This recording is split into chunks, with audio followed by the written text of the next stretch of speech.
So the other night, me and Ken were gonna play Naked Twister, and I went to unzip my pants, but then the zipper got stuck, and I was freaking out trying to find a way to get the zipper unstuck, and Ken was laying on the Twister mat all naked and saying, "You better hurry up before this ass closes for the night." So I get mad, and I grab a pair of scissors and cut my pants off.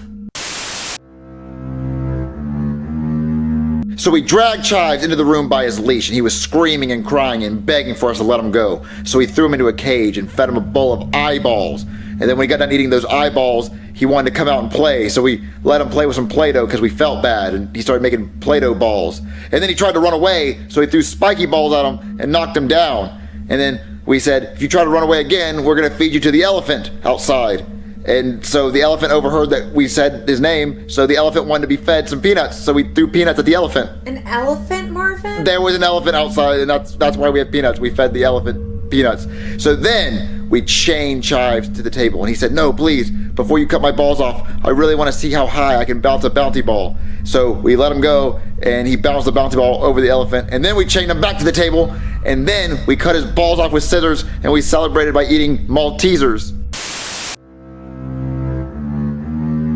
One night I was in my room playing toys, and I heard a loud grunting noise coming from outside.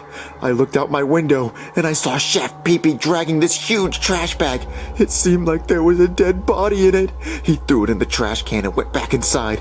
I went downstairs to see what was going on, and when I peeked in the kitchen, I saw Chef Pee-Pee cooking a pot of blood with balls of human meat in it. And he had a bowl of human brains, and he was sucking on them like they were noodles. He then put the brains into the pot of blood and started stirring it with this evil, twisted look on his face. Chef Pee-Pee then put some on plates and yelled out for me to come eat dinner. I sat at the dinner table, disgusted and terrified, as he served me a plate of this human meat noodle concoction. He was a sick He said, "You better eat all of it, or I'm gonna tell your dad." I picked up a fork and slowly took a bite. I started chewing and gagging while Chef Pee-Pee laughed menacingly. So once upon a time, there was this serial killer. Did he eat Fruit Loops? No, he killed a bunch of people.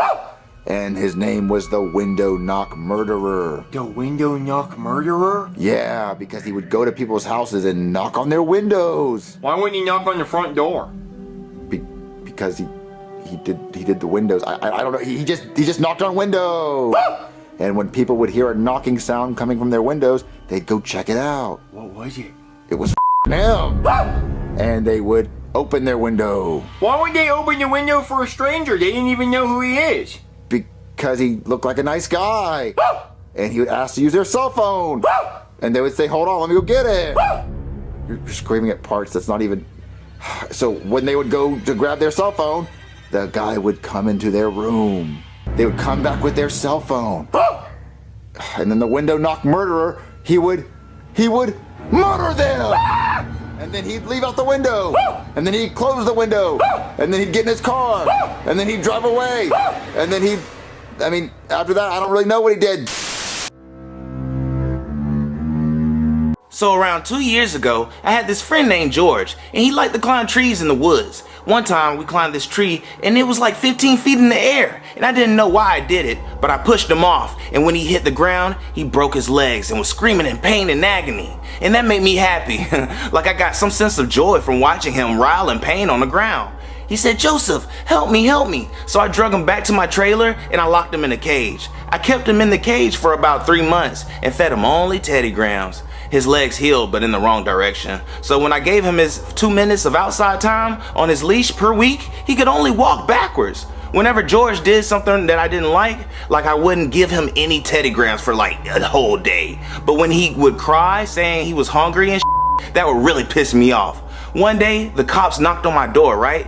And came looking for George. And I told him, "If you make any noise when I open this door, you're not getting any Teddy Grahams for a week." But when I opened the door, George started screaming, and that made the cop run in my trailer yelling, "What the f*** is going on here?" So I grabbed his taser and shot him with it and put him in the cage with George. And I made them fight each other. And the officer easily won because George was so malnourished and weak from only having Teddy Grahams for 2 months and having broken legs.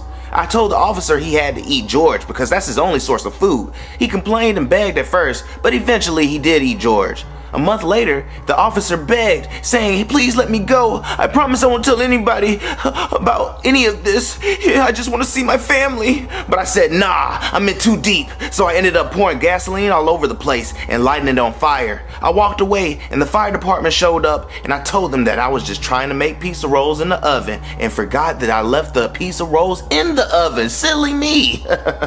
And I never got caught.